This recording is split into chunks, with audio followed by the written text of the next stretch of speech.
8월 마지막 주 비대면으로 드리는 예배를 시작하도록 하겠습니다. 가정별로 예배를 드리니까 앉은 자리에서 시작부터 끝까지 앉은 자리에서 예배를 드리도록 그렇게 하겠습니다. 찬송가 32장 1절 부르심으로 8월 마지막 주 주일 오전 예배를 하나님 앞에 드리겠습니다.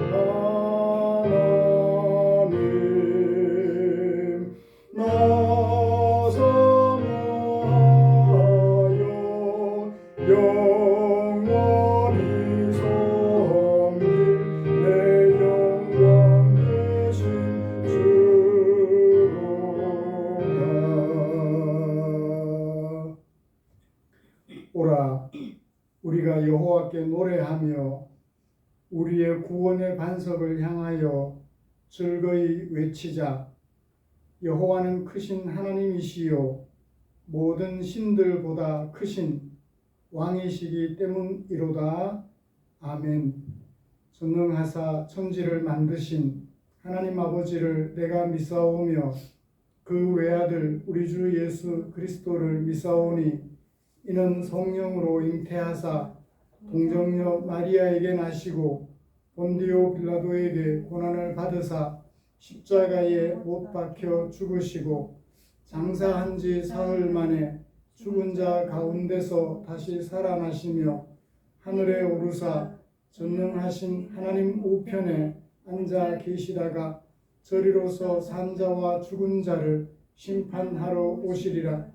성령을 믿사오며 거룩한 공회와 성도가 서로 교통하는 것과 죄를 사하여 주시는 것과 몸이 다시 사는 것과 영원히 사는 것을 믿사옵나이다.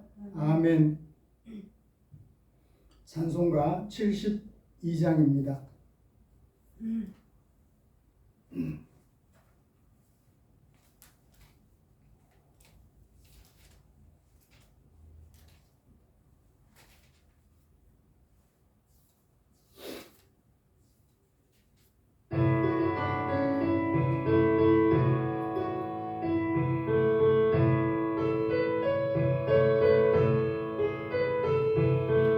만왕의 왕 앞에 나오라. 기쁨과 감사의 마음으로 하나님의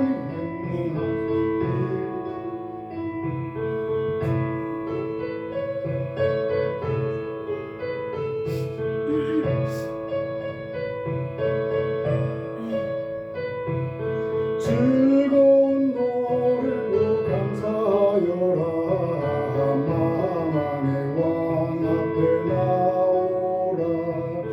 기쁨과 감사의 마음으로 온 세상 만물을 지으신 위대한 하나님 아버지는 온 세상 만물을 지으신 위대한 하나님 아버지님 저 깊은 바다와 높은 산 온 우주 만물을 다스리시네. 만왕의 왕 앞에 나오라. 기쁨과 감사의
지리로 가 만왕의 왕 앞에 나오라.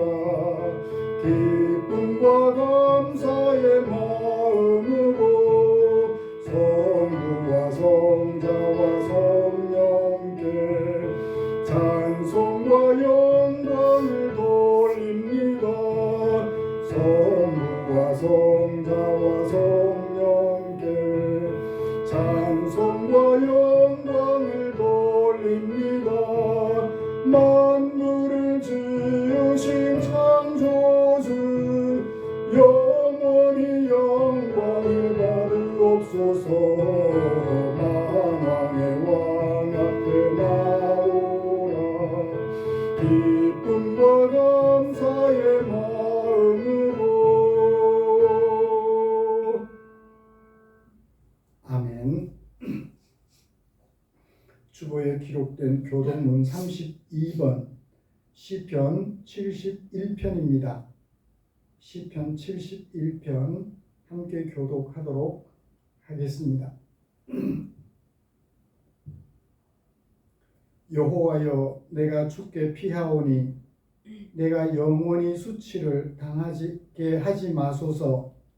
주의 의로 나를 건지시며 나를 풀어주시며 주의 귀를 내게 기울이사 나를 구원하소서. 주는 내가 항상 피하여 숨을 바위가 되소서. 주께서 나를 구원하라 명령하셨으니 이는 주께서 나의 반석이시요 나의 요새이심이니이다.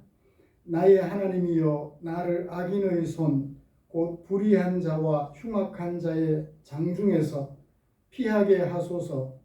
주 여호와여, 주는 나의 소망이시요 내가 어릴 때부터 신뢰한 이시라.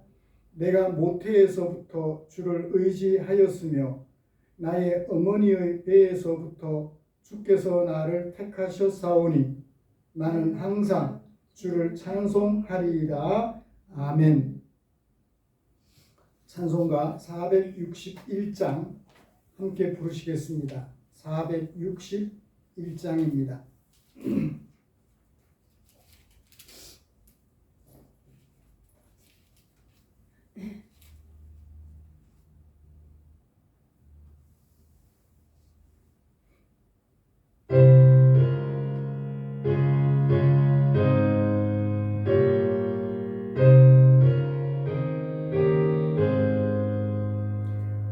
십자가를 질 수 있나 주가 물어보실 때 죽기까지 따르오리. 성도 대답하였다.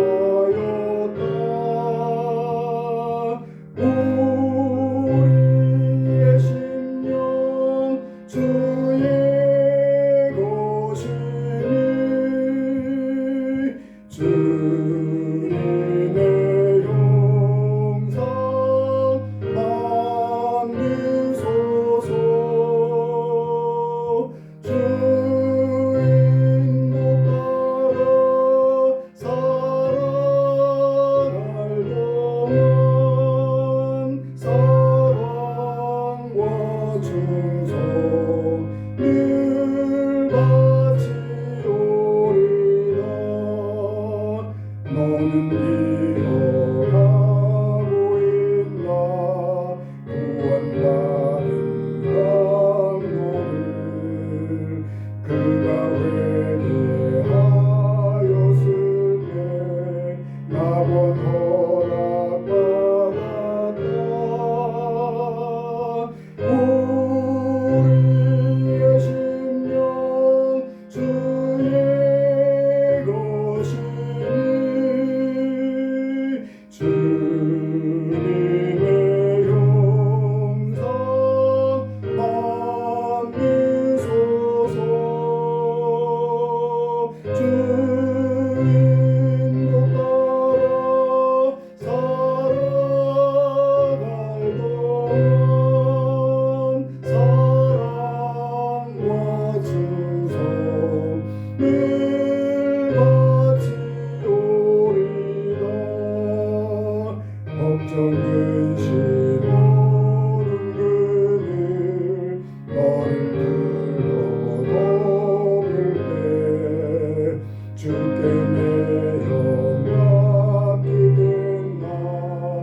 주님의 형상 만드소서.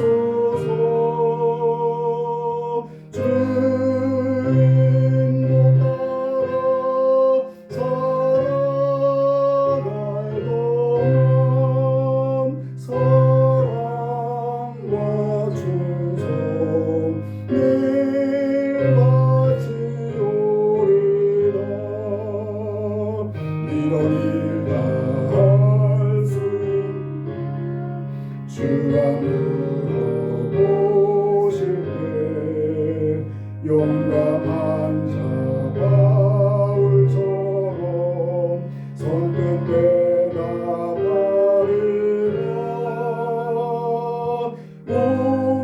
우리의 심령 주의 것이니 주님의 형상 만드소서. 주인도 따라 살아갈 동안 사랑과 충성 늘 바치오리다. 아멘.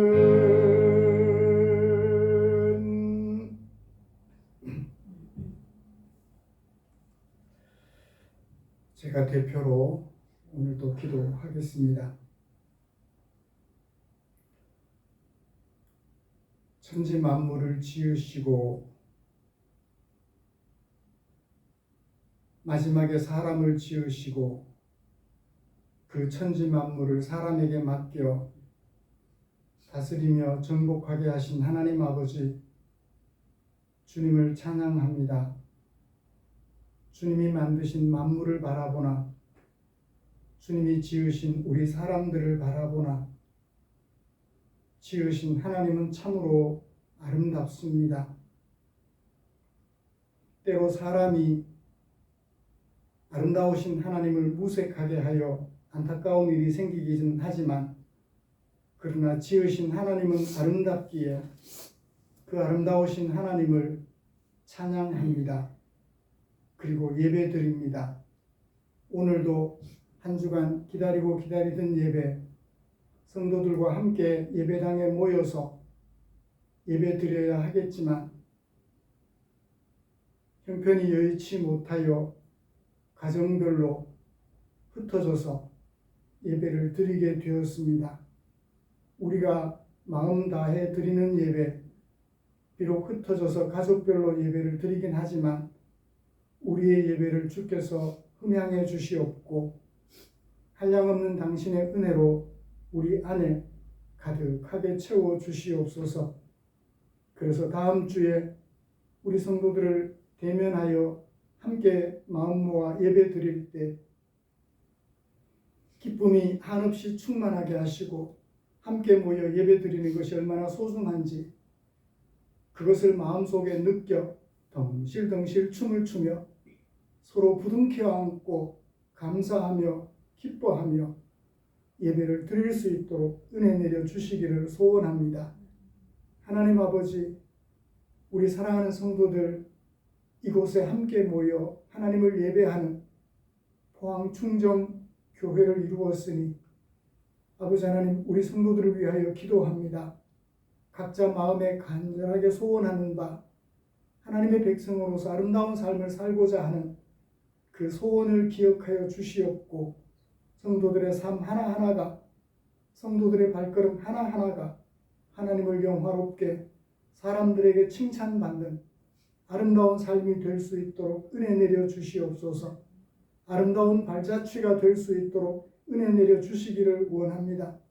아름다운 손길이 될 수 있도록 은혜 내려 주시옵소서. 하나님 아버지, 주께 기도합니다. 그렇게 하나님을 예배하는 아름다운 성도들 가정마다 작고 큰 어려움들을 가지고 있습니다. 하나님 아버지, 우리 사랑하는 성도들의 마음으로 소원하는 또 한 가지 소원, 하나님의 보살핌을 기다리며 은혜를 기다리는 각 가정의 기도 제목들을 기억해 주시옵고 주께서 그 기도에 응답하여 주시옵소서.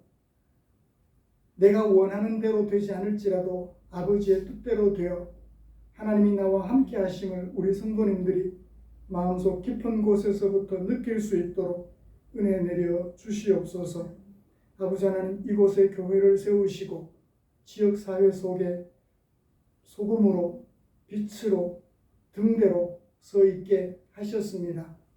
하나님 아버지, 풍랑이는 바다에서 갈 바를 알지 못하는 배들에게 등대가 중요한 역할을 하는 것처럼 빛이 없는 세상 속에 빛이 중요한 역할을 하는 것처럼 우리 교회가 갈 바를 알지 못하고 어둠 가득한 이 세상 속에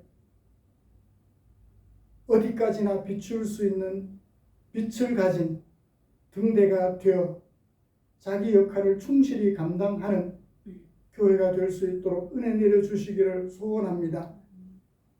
그 등대는 높다고 되는 것이 아니며 크다고 되는 것이 아님을 압니다. 그 속에 비추는 빛이 아름다운 빛이요, 죽음으로 이끄는 빛이 아니라 생명으로 이끄는 빛이 될진데 분명히 등대로서 역할을 할 줄 믿사오니 우리 포항충정교회가 그 역할을 잘 감당할 수 있도록 우리 성도들 한 사람 한 사람을 주께서 붙드시고 가르쳐 주시며 인도하여 주시옵소서. 우리가 곁길로 갈 때 우리를 책망하여 주시고 바른 길로 가르쳐 주시며, 그래서 우리가 다시 길을 다잡아 바른 길에 들어섰을 때 우리를 의의 길로 인도해 주시고 우리를 격려하여 주시옵소서. 하나님 아버지, 또 주께 기도합니다. 우리가 속하여 살아가는 이 지구촌 우리나라를 위하여 기도합니다. 하나님 아버지, 우리 교회가 아름다운 등대로서 역할을 감당하면 갈 바를 알지 못하는 이 나라가 중심을 잡게 되고 모든 국민들이 교회를 바라보며 도움의 손길을 펼 것입니다. 그때 이 나라의 갈 길을 밝히 보여주는 손을 내밀어 그들을 의의 길로 인도하는 교회가 되기에 부족함이 없도록 은혜 내려 주시옵소서. 그리고 이 민족은 이 세상의 평화를 선도하는 민족이 되어서 많은 나라들이 대한민국을 바라보고 어떤 나라가 되어야 하는가 꿈을 꿀 수 있는 그런 비전을 가진 대한민국이 되어질 수 있도록 은혜 내려 주시옵소서. 오늘도 우리에게 귀한 시간을 함께 할 수 있게 해주셨습니다. 마음 모아 예배 드리게 하셨습니다. 특히 이 시간에는 하나님의 말씀을 상고하며 마음속에 새겨볼 텐데 하나님의 말씀을 이 종의 입술에 들려주셔사오니 이 말씀을 묵상하면서 정리하면서 마음속에 느꼈던 깊은 감동 성도들과 함께 공유하며 은혜 받는 시간 되게 하여 주시옵소서. 예배 시종을 주께서 주관하여 영광 받으시며 은혜가 되도록 역사하여 주실 하나님의 은총을 기대하며 우리 구주 예수님의 이름으로 기도드리옵나이다. 아멘. 오늘 함께 묵상할 하나님의 말씀은 고린도전서 13장 1절부터 마지막 13절까지입니다.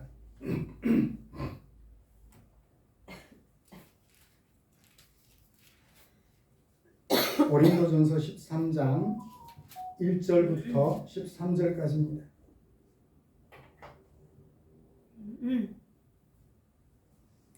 찾으신 줄 알고 한 절씩 교독하겠습니다. 내가 사람의 방언과 천사의 말을 할지라도 사랑이 없으면 소리나는 구리와 울리는 꽹과리가 되고 내가 원하는 능력이 있어 모든 지혜와 모든 지식을 알고 또 사는 옮길 만한 모든 믿음이 있을지라도 사랑이 없으면 내가 아무것도 아니야. 내가 내게 있는 모든 것으로 구제하고 또 내 몸을 불사르게 내줄지라도 사랑이 없으면 내게 아무 유익이 없느니라. 사랑은 오래 참고 사랑은 온유하며 시기하지 아니하며 사랑은 자랑하지 아니하며 교만하지 아니하며 무례히 행치 아니하며 자기의 유익을 구하지 아니하며 성내지 아니하며 악한 것을 생각하지 아니하며 불의를 기뻐하지 아니하고 진리와 함께 기뻐하고 모든 것을 참으며 모든 것을 믿으며 모든 것을 바라며 모든 것을 견디느니라.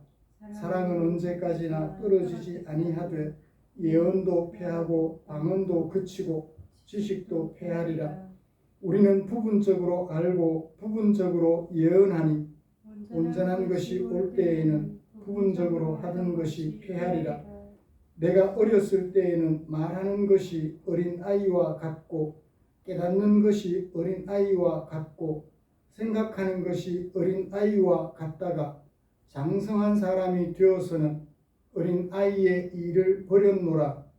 우리가 지금은 거울로 보는 것 같이 희미하나 얼굴과 얼굴을 대하여 볼 것이요 지금은 내가 부분적으로 아나 그때에는 주께서 나를 아신 것 같이 내가 온전히 알리라. 그런즉 믿음, 소망, 사랑 이 세 가지는 항상 있을 것인데 그 중에 제일은 사랑이라. 아멘. 같이 찬양 하나 부르고 말씀 나누고 싶습니다. 찬송가 545장입니다.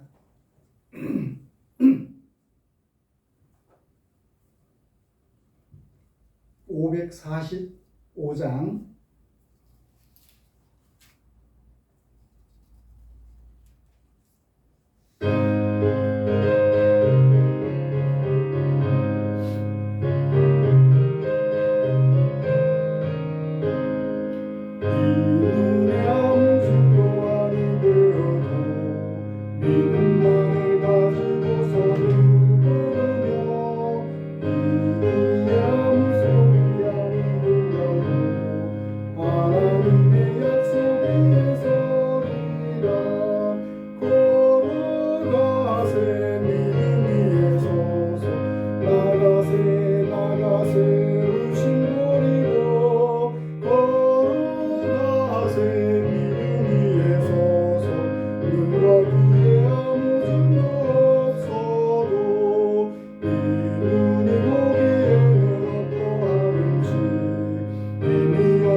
지난주에 이어서 오늘도 우리는 비대면 가족별 주일 예배를 드리게 되었습니다.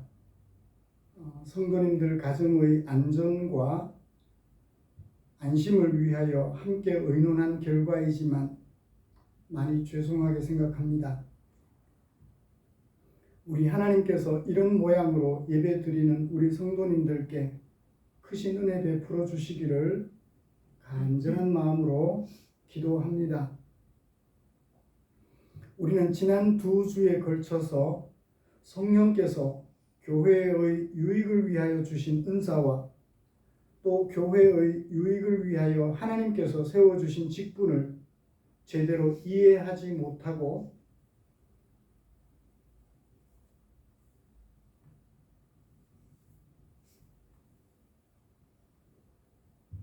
잘못 활용하여 교회 혼란을 초래하였던 고린도 교회의 실상을 살펴보았습니다.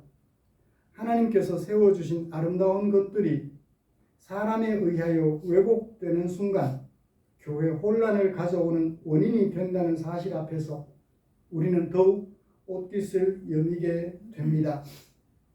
하나님께서 교회의 유익을 위하여 주신 것들을 소중하게 여기며 그것을 하나님께서 주신 목적에 맞게 잘 활용하여서 교회의 유익을 도모함으로 성숙한 교회가 되려는 우리를 위하여 하나님께서는 당신의 마음을 성경에 담아 주셨지요.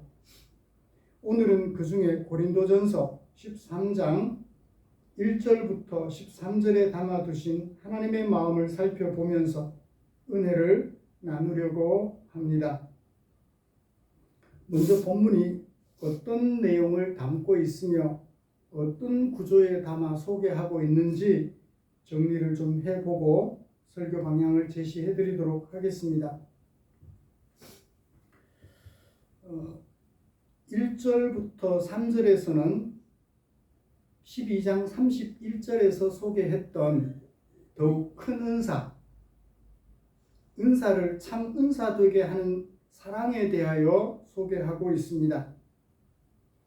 그리고 4절부터 8절까지 말씀에서는 그 은사를 은사되게 하는 사랑의 속성과 사랑의 유통기한에 대하여 소개하고 있지요.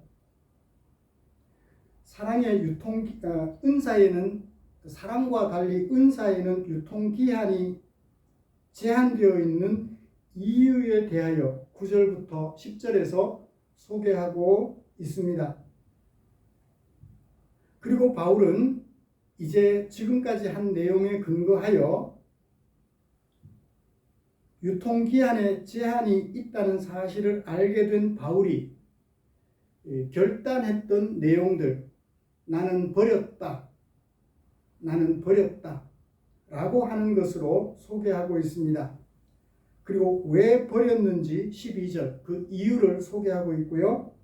마지막에 고린도 교회를 향하여 촉구하고 있습니다. 영원히 항상 있는 믿음, 소망, 사랑, 그 중에서도 제일 위대한, 제일 큰 사랑에 동참해 줄 것을 요구하고 있지요. 오늘 말씀에서 보통 우리가 노래로 지어 부르는 1절, 3절 그리고 7절까지 이 말씀 때문에 중심 내용이 무엇일까? 도대체 이 13장에서 무엇을 말할까? 하는 것에 대하여 결정하는데 오해를 많이 불러일으키고 있습니다. 그래서 고린도전서 13장을 사랑장이다 그렇게 얘기하기도 하죠.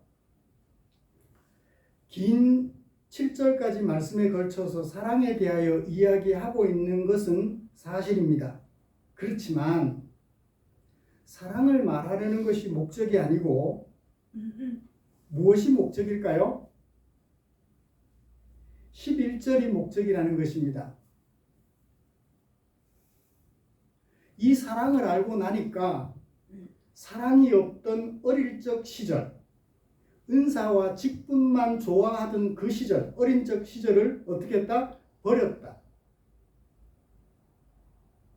그 사랑과 직분을, 그 은사와 직분 되게 하는 사랑을 실천하기 위하여 힘쓰게 되었다 하는 그것이 13장에서 핵심적인 내용이 되겠죠. 어쩌면 1절부터 7, 8절까지 사랑의 속성과 유통기한에 대한 설명은 왜 사도 바울이 어릴 적 시절, 은사와 직분에만 집중하던 어릴 적 시절을 버리고 사랑을 선택하는 원인이 되었는지 그것을 소개해주는 설교 도입부에 해당된다고 할 것입니다. 그러므로 바울이 13장에서 설교하는 중심 내용은 나는 버렸다. 여러분도 어떻게 하세요? 버리세요. 그리고 뭘 취하세요? 더 큰 은사. 은사와 직분에 집중하지 말고 은사와 직분 되게 하는 사랑을 선택하십시오. 그것이 주제가 되겠지요. 그것을 말씀하기 위해서 사랑에 대하여 긴 이야기를 해왔어요. 그동안에는 이 사랑을 선택하지 못하고 은사와 직분에만 집중했었는데 하는 자기 회한을 담아 소개한 것으로 이해할 수 있겠습니다. 이런 말씀을 가지고 다음과 같이 설교하려고 합니다. 어린 아이와 같이 말하고 어린 아이와 같이 알고 어린 아이와 같이 생각했던 고린도 교회의 모습을 먼저 살펴보겠습니다. 그리고 이어서 그것을 버리고 장성한 사람들로 구성된 교회가 되려면 교회는 은사와 직분에 대하여 무엇을 생각해야 하는지 말씀을 바울의 권면을 살펴보면서 설교를 진행할까 합니다. 말씀 나눌 때 하나님의 크신 은혜가 저와 여러분 우리 위에 충만하시기를 간절히 소원합니다. 이제 어린아이와 같이 말하고 어린아이와 같이 알고 어린아이와 같이 생각하며 생활했던 고린도 교회의 실상을 살펴볼까요? 11절을 봅시다. 내가 어렸을 때 말했다. 뭐처럼? 어린아이처럼. 내가 어렸을 때는 깨달았다. 뭐처럼? 어린아이처럼. 내가 어렸을 때는 생각했다. 뭐처럼? 어린아이처럼. 그랬는데 장성한 사람이 되었을 때는 어떻게 했어요? 나는 버렸다. 무엇을? 어린아이의 일을. 어린아이의 일이 뭐죠? 말하고 깨닫고 생각했던 것. 그것을 버렸다. 라고 소개하고 있지요. 이게 누구 이야기예요? 바울의 이야기예요. 고린도 교회 이야기가 아니고 바울의 이야기입니다. 바울도 예수를 믿고 나서 어린아이처럼 말했던 때가 있고 어린아이처럼 깨달았던 때가 있고 어린아이처럼 생각했던 때가 있었다고 고백하는 거예요. 지금은 장성한 사람이 되어서 그때 했던 말, 그때 깨달았던 것, 그때 생각했던 것 다 버렸다 라고 소개하고 있죠. 바울이 어렸을 때 그러했다면 고린도 교회는 어떨까요? 당연히 어린아이처럼 말할 수 있고 어린아이처럼 깨달을 수 있고 어린아이처럼 생각할 수 있겠죠. 고린도 교회의 형편은 지금 어떠한가요? 바울이 버렸던 그 어렸을 때의 모습을 그대로 노출시키고 있었던 것이지요. 여기서 바울이 말하는 어렸을 때와 장성했을 때는 시간을 말하는 건 아닌 것 같아요. 왜요? 바울이 어렸을 때는 예수님을 아예 믿지 않았어요. 그렇죠. 바울은 어렸을 때는 예수를 믿지 않았습니다. 그러므로 어렸을 때 또는 장성했을 때란 나이를 먹었을 때, 나이를 먹지 않았을 때를 시간 문자적으로 말하는 것은 아니라는 것을 알 수가 있겠습니다. 바울은 지금 자신의 모습을 가리켜 장성한 사람이 되었다고 말하며 예수 믿고 난 후에 한때는 어린아이처럼 말했고 어린아이처럼 깨달았고 어린아이처럼 생각했던 그 모든 것들이 있었는데 지금은 그 모든 것들을 버렸다라고 소개하고 있는 거죠. 그렇다면 바울이 이 편지를 쓰고 있을 당시 고린도 교회의 모습을 살펴볼까요? 바울이 버린 어린아이의 모습을 아직 버리지 못하고 그대로 어린아이의 모습을 고린도 교회는 나타내 보여주고 있었다고 할 것입니다. 어린아이의 모습을 보인 고린도 교회의 현재 상황은 어떨까요? 1절부터 3절에 소개하는 내용을 살펴보면 미루어 짐작해 볼 수 있습니다. 고린도 교회는 분명 교회의 유익을 위하여 성령께서 주신 은사와 하나님께서 세우신 직분에 의하여 교회가 유지되고 있었는데 뭐와 같았어요? 소리나는 구리, 울리는 꽹과리가 되고 있었던 것입니다. 분명히 뭔가 소리는 나는데 그 소리가 무엇인지 알 수 없는 시끄러운 소리에 불과했던 거예요. 이게 어린아이의 모습이에요. 그들 속에 분명히 예언과 비밀과 지식과 산을 옮길 만한 놀라운 믿음이라는 은사가 있었는데 그들의 모습은 어땠다고요?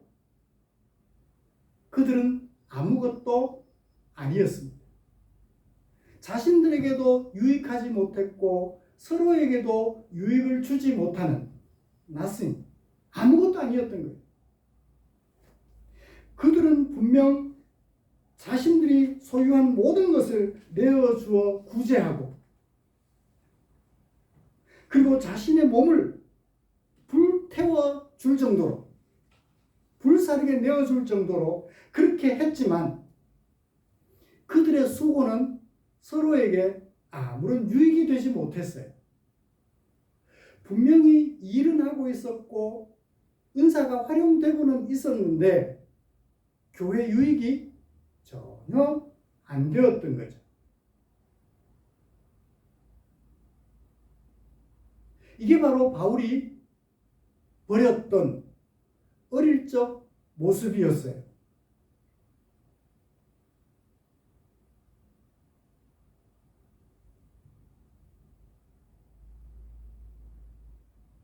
(1절부터) (3절까지) 마치 노래의 후렴구처럼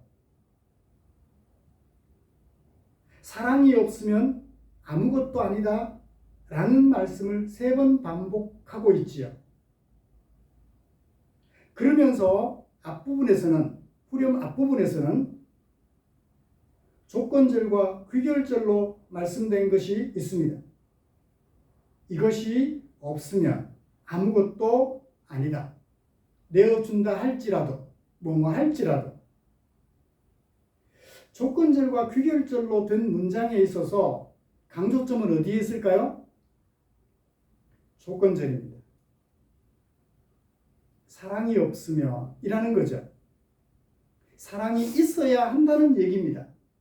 공부 잘하면 자전거를 사준다. 조건절과 귀결절이죠. 자전거 사주는 게 중요한 건 아니에요. 공부를 잘해야 된다라는 얘기가 담겨 있는 것이죠. 그래요. 사랑이 있어야 한다라는 얘기예요. 사랑이 있으면 장성한 사람이고 사랑이 없이 은사와 직분만 있으면 뭐다? 어린아이와 같다라는 얘기죠. 고린도 교회는 사랑이 없었고 은사와 직분만 있어서 뭔가 은사가 활용되고 있고 직분이 세워져 있기는 한데 시끄럽기만 했던 거예요. 서로에게 아무런 유익도 주지 못하는 그런 형편에 처했던 것입니다. 성령께서 은사를 주시고 하나님께서 직분을 세우실 때는 뭘 위해서? 교회의 유익을 위해서 주셨는데 그것을 활용하는 사람들이 제대로 활용하지 못함으로써 교회에 전혀 유익이 되지 못하고 오히려 교회 혼란만 가중시키고 있었던 것이지요. 이것이 고린도 교회의 실상이며 어릴 적 어린아이와 같은 모습을 나타내 보여주고 있었다는 것입니다. 이런 고린도 교회를 우리 앞에 거울로 세워볼까요? 여러분, 고린도 교회는 분명 성령 하나님으로부터 유익을 위하여 은사를 받았습니다. 그러나 그 은사를 활용함에 있어서 사랑으로 활용하지 못함으로 교회 혼란을 자초하고 있었죠. 바울은 이런 고린도 교회를 미워할 수 없었습니다. 왜요? 자신도 어렸을 때의 상황을 버리기 전까지는 고린도 교회의 지금 모습과 비슷했기 때문이라고 소개하고 있지요. 11절 내가 버렸다. 과거에는 내가 그러했다라는 얘기를 담고 있으니까요. 사도로서 바울이 사역하던 초기의 일입니다. 2차 전도 여행을 가고 있었죠. 무시아를 거쳐 드로아에 이르렀을 때 다락방에서 강론을 하고 있었어요. 창에 걸터 앉아서 바울의 강론을 듣고 있던 유두고가 그만 창에서 떨어져 죽었습니다. 이튿날 사람들은 바울 때문에 살아난 그 청년을 보고 크게 위로를 받게 되었다고 사도행전 20장 6절부터 12절에 기록하고 있습니다. 여러분, 죽은 사람을 살리는 이런 큰 은사를 경험하게 되면 사람이 어떻게 될까요? 복음을 증거하는, 실컷 복음을 전해도 별로 사람들이 감동받지 않는 복음 증거보다는 이런 능력 행하는 일에 더욱 관심을 가지게 될 것이 분명하다 생각이 됩니다. 죽은 사람을 위해서 기도했는데 살아났어요. 사람들이 어떻게 될까요? 막 입술로 말씀을 증거할 때보다 죽은 사람 한 사람 살리면 어떻게 해요? 벌떼같이 모여들겠죠. 구름대같이 몰려들겠죠. 바울은 이렇게 대단해 보이는 은사에 대하여 한때 관심을 가지고 있었어요. 그것을 어렸을 때라고 얘기를 하고 있는 거예요. 그것을 버렸다고 얘기를 하고 있는 거죠. 셋째 하늘의 모습을 보았습니다. 사람이 그런 환상을 보기 시작하면 그 환상에 매료될 수 있어요. 복음 증거해야 된다는 사명을 잊어버리고 복음 증거를 효과적으로 잘할 수 있도록 하나님께서 보여주신 그 환상에 빠져서 산으로 들어가서 그 환상만 보고 싶어하는 어릴 적 모습을 나타내 보여줄 수 있겠지요. 그 은사와 직분에 대한 관심 때문에 예수님으로부터 받은 복음 증거의 사명을 잊어버리기도 하는 것을 바울은 어릴 때의 모습이다. 어린 아이와 같은 생각, 어린 아이와 같은 깨달음, 어린 아이와 같은 행동이라고 소개하고 있어요. 사랑하는 성도 여러분, 우리도 성령께서 교회의 유익을 위하여 주신 은사 때문에 교회 혼란을 겪고 있었던 어린 고린도 교회의 모습, 어렸을 때의 모습을 나타내 보였던 바울과 같은 모습, 혹 우리 교회 안에 있더라도 비판하거나 지나치게 미워하지는 맙시다. 왜요? 우리도 얼마든지 그럴 수 있어요. 바울도 그랬고 고린도 교회도 그러했다면 우리라고 남다르겠습니까? 은사와 직분 때문에 혼란을 겪고 있다면 너무 비판하거나 미워하지는 맙시다. 다만 고린도 교회의 실상을 우리 앞에 거울로 세워놓고 보니 우리가 이런 혼란에 빠져 있으며 그래서 이 혼란으로부터 벗어나야 한다는 생각을 가지기만 하면 될 것 같아요. 그렇죠? 저런 교회도 교회야?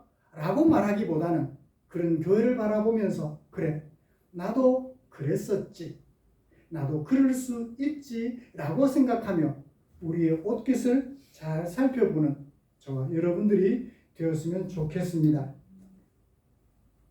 이제 교회가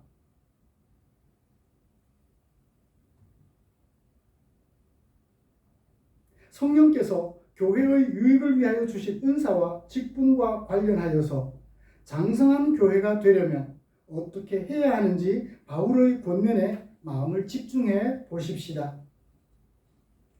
그 첫 번째는 성령께서 교회의 유익을 위하여 주신 은사와 직분을 우리 교회는 확인하고 존중해 주어야 하겠다는 생각입니다. 왜요? 성령께서 분명 교회 공동체 유익을 위하여 은사를 주셨다고 했잖아요. 그렇죠? 교회의 유익을 위하여 주신 은사를 확인하지도 못하고 존중하지도 않는다면 성령께서 주신 중요한 도구인 이 은사는 그만 유야무야 될 것이고 결국 교회에는 아무런 유익도 없게 될 것이기 때문입니다. 그러므로 성령께서 교회 유익을 위해 주신 은사를 우리가 확인하는 것이 무엇보다 필요해요. 내게 어떤 은사가 있든가, 너에게는 어떤 은사가 있든가, 내게 주신 은사도 교회 유익을 위하여 중요하고 너에게 주신 은사도 교회 유익을 위하여 중요하다 하여 서로에게 주어진 은사를 존중해 줄 수 있어야 돼요. 확인과 존중이 굉장히 필요하다는 것을 알게 됩니다. 교회가 은사를 잘못 사용해서 교회가 혼란하게 됐지 은사 자체가 나빠서 직분 자체가 나빠서 교회를 혼란하게 한 것이 아니라는 것입니다. 여러분 그렇죠? 은사가 잘못된 것은 아니지 않습니까? 직분이 잘못된 것은 아니지 않습니까? 은사를 잘못 활용한 사람들이 문제죠. 여러분 돈이 문제예요? 사람이 문제예요? 돈은 그냥 가만히 있어요. 돈 자체는 악하지 않습니다. 그 돈을 어떻게 쓰느냐, 쓰는 사람에 따라 돈이 악한 것처럼 보일 뿐 결국 악한 것은 돈이 아니라 사람인 것처럼 은사나 직분이 악한 것이 아니라 그것을 잘못 활용하는 사람이 문제라는 것입니다. 그러므로 은사에 대하여 거부 반응을 가지는 것은 옳지 못하다고 생각이 됩니다. 직분에 대하여 멸시하고 무시하는 것은 결코 옳지 못하다고 생각이 됩니다. 오히려 은사는 성령께서 교회 유익을 위하여 주신 것이니 은사에 대하여 충분히 잘 이해해야 할 것입니다. 그리고 그 은사를 제대로 활용하여 성령께서 주신 목적대로 교회 유익을 위하여 활용해야 할 것입니다. 그리고 하나님께서 교회의 유익을 위하여 세워진 직분에 대하여서도 직분을 멸시하거나 폐기하려는 생각을 가지지 않아야 할 것입니다. 직분에 대하여 무시하거나 불필요하다거나 직분에 대하여 지극히 알러지 반응을 보이지 않도록 해야 할 것입니다. 왜냐하면 하나님께서 세워주신 것이기 때문입니다. 오히려 직분에 대하여 충분히 잘 이해하고 그 직분을 활용하도록 해야 할 것입니다. 그래서 교회 공동체를 장성한 사람들로 가득한 성숙한 교회로 세워가야 할 것입니다. 안타깝게도 교회사 속에 이와 같이 교회가 보여주는 직분의 타락한 모습 때문에 이 직분 자체를 싫어해서 별도로 교단을 형성한 교회가 있습니다. 1820년대 아일랜드의 더블린에서 기독교 근본주의자들이 복음주의 운동 차원에서 새로운 교파를 하나 만들었어요.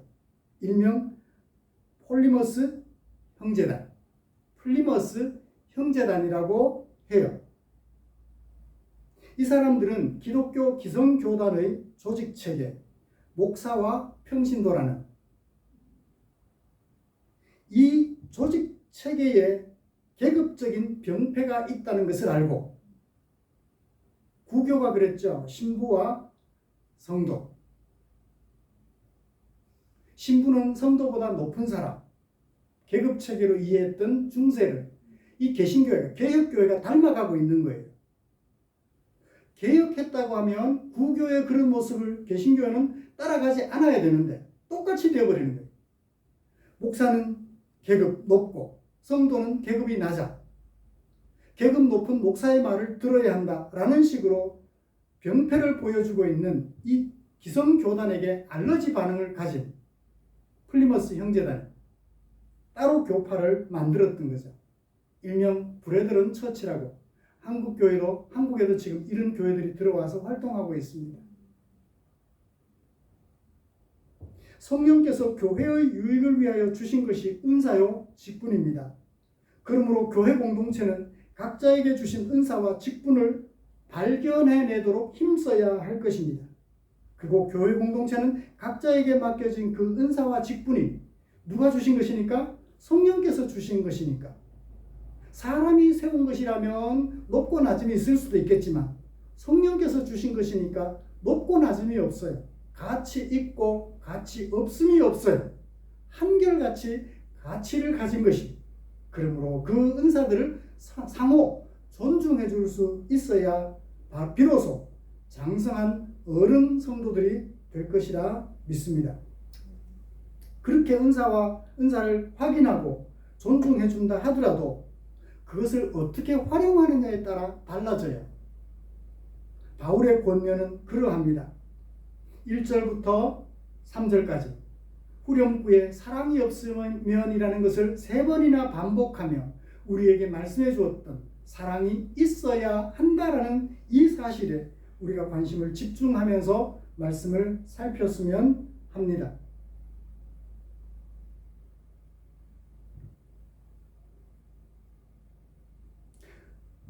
성령께서 주신 은사와 직분, 교회에 유익이 되게 하려면 이것을 어떻게 활용해야 할까요? 바울은 이에 대하여 어떻게 권면했나요? 은사와 직분의 유통기한에 대한 이해가 필요합니다. 사랑은 18절을 보실까요? 사랑은 떨어지지 않는다. 언제까지? 언제까지나.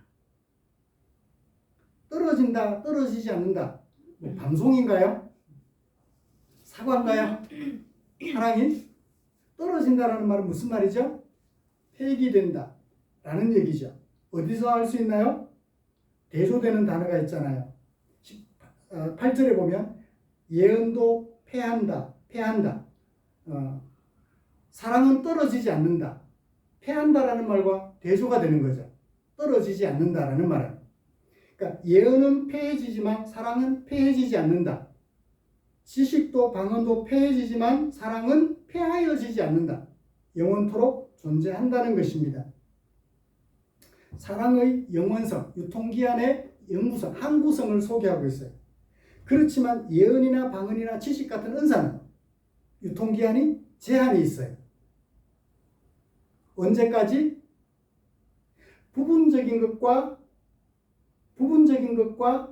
무엇을 대조해요? 온전한 것을 대조하는 9절, 10절. 부분적인 것, 예언이나 방언, 지식 등 은사는 부분적인 것이에요. 그러나 그 대조가 되는 온전한 것이 오면 이 부분적인 것들은 어떻게 된다? 폐하여진다. 그러므로 은사는 유통기한이 제한되어 있어요. 뭐가 올 때까지? 온전한 것이 올 때까지. 우리 주님이 다시 오실 때까지.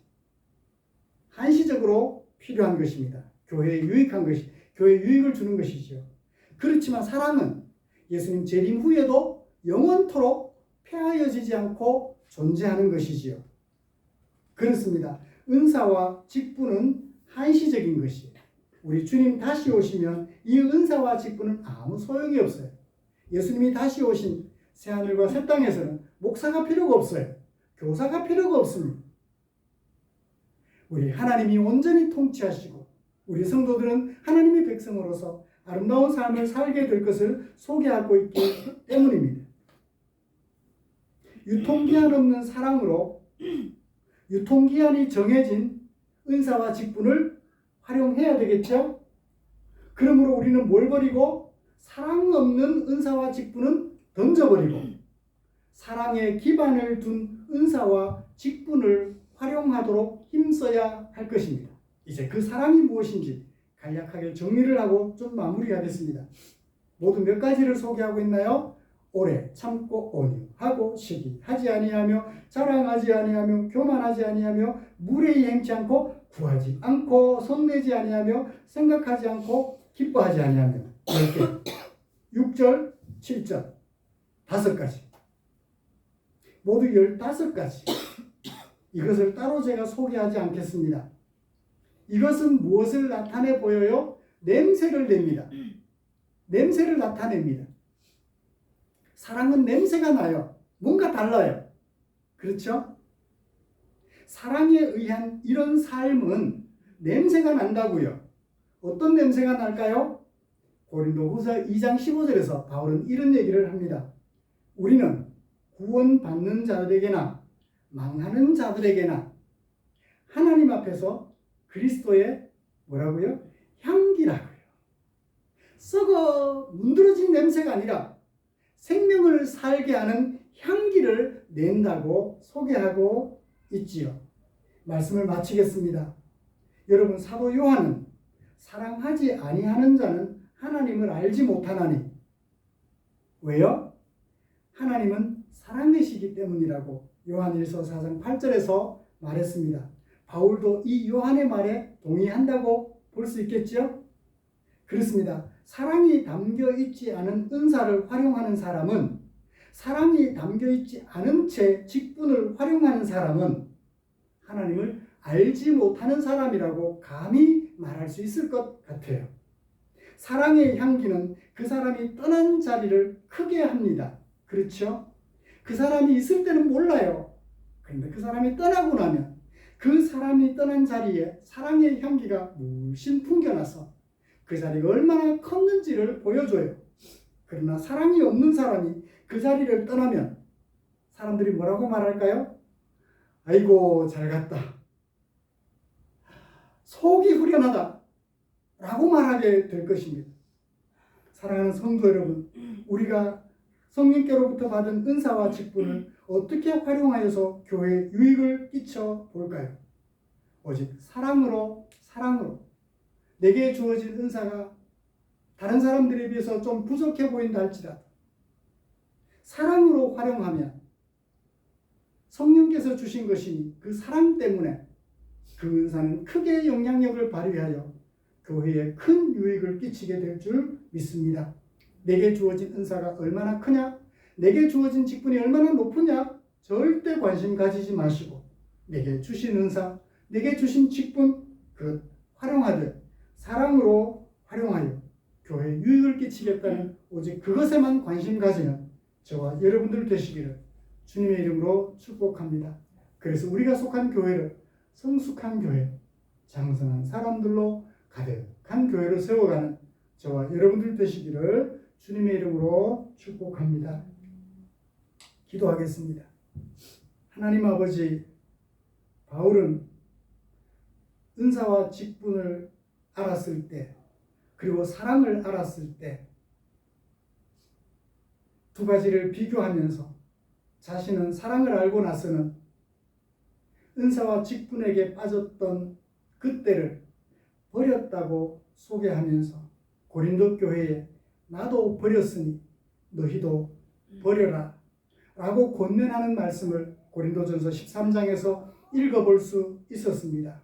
사랑하는 주님, 고린도 교회는 이 어릴 적 모습을 버리지 못하여 성령께서 교회 유익을 위하여 주신 은사와 직분으로 교회 혼란을 초래하였다면 이런 고린도 교회를 우리 앞에 거울로 세워 은사와 직분을 활용하되 바울이 취했던 그 사랑을 우리 가슴속 깊이 새겨 사랑으로 은사와 직분을 활용함으로 교회를 크게 유익하게 하는 아름다운 주의 종들 되게 하여 주시옵소서. 예수님의 이름으로 기도드리옵나이다. 아멘. 헌금 기도는 다음 주에 대면하여 예배 드릴 때 기도하도록 하겠습니다. 교회 소식 알려드리겠습니다. 기도 순서는 자연스럽게 또 한 주 순년되겠습니다. 다음 주 기도 대면하여 예배 드릴 때는 우리 이유식 사님께서 기도 준비해 주시면 고맙겠습니다. 피치 못할 사정으로 조정이 필요하시면 미리 알려주시면 고맙겠습니다. 우리의 삶과 인격을 아름답게 하는 말씀 묵상에 최선을 다해 주십시오. 오늘 주일 낮 예배까지 비대면으로 드립니다. 다음 주일 낮 예배는 정상적으로 드리겠습니다. 주일 오후 예배는 코로나가 어느 정도 진정이 될 때까지 유보하며 가족들로 드립니다. 주보를 그림 파일로 만들어서 우리 성도님들 가정의 스마트폰으로 전달해 드리겠습니다. 오후 예배 순서도 들어가 있으니까요. 가족별로 모여서 같이 말씀을 읽고 찬송하고 그 말씀에 담겨있는 내용을 함께 나누면서 오후 예배를 대신해 주시면 고맙겠습니다. 함께 앉아있는 가족들과 인사 나누시죠. 고생했어요. 그렇더라고요. 초기에는 무증상인 것 같다 했는데 후유증이 만만치 않네요. 후유증까지도 잘 극복하고 건강한 모습으로 다음 주에 꼭 뵐 수 있도록 그렇게 하겠습니다. 찬송가 57장 펴시고 찬송 부르고 축도함으로 예배를 마치겠습니다.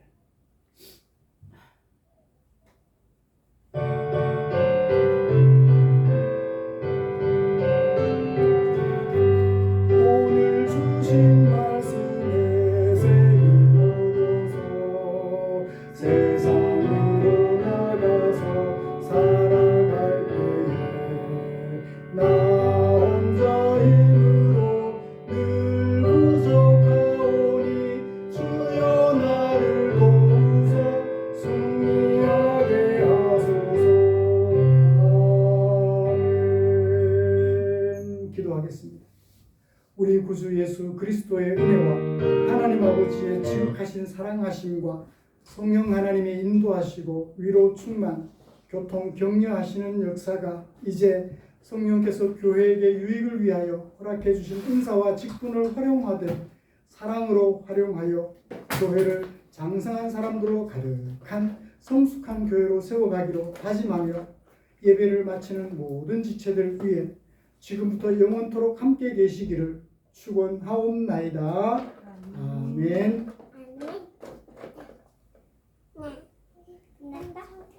수고하셨습니다.